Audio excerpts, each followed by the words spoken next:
নমস্কার, আপনারা যে যেখান থেকে আমার এই চ্যানেলটি দেখছেন আপনাদেরকে অনেক অনেক ধন্যবাদ। তো আজকে একটি শিবের লাগান মন্ত্র বলবো, যেটা খুবই সহজ এবং কার্যকারী।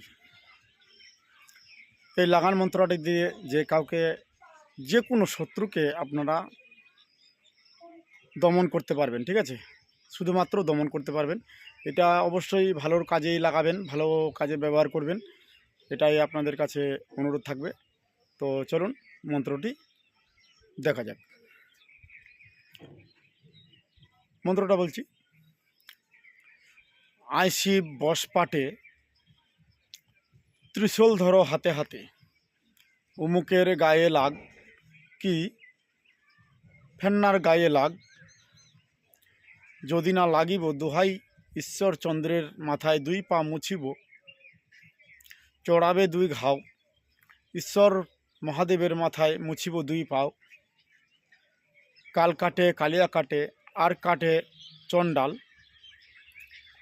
আজ হতে ভোলানাথ অমুকের ঘটা জঞ্জাল, যদি না ঘটাবো দোহাই লাগে ঈশ্বর নর নারায়ণের মস্তকে দুই পা মুছিব, কি নারায়ণের বিষ্ণুর মাথায় দুই পাও মুছিব। দোহাই বিষ্ণুর দোহাই, দোহাই বিষ্ণুর দোহাই। এই মন্ত্রটা সাতবার পাঠে যে কোনো শত্রুকে দমন করানো যাবে। অবশ্যই আপনারা ভালোভাবে দেখে শুনে বুঝে শুনেই চালাবেন। ঠিক আছে, এটার জন্য আপনারা ভুল করবেন, এটার জন্য আমি দায়ী না। আপনারা নিজের কর্মে শত্রু না হলে অবশ্যই চালাবেন না। শত্রু যদি হয় তাহলেই তাদেরকে শুধুমাত্র দমন করানোর জন্যই এই মন্ত্রটা দিলাম। আর নিয়মটা বলছি, এটাতে লাগবে কুল গাছের কাঁটা। কুল গাছ, যেটাকে বড়ই গাছ বলে কেউ, ওই বড়ই গাছের কাঁটা তিনটা,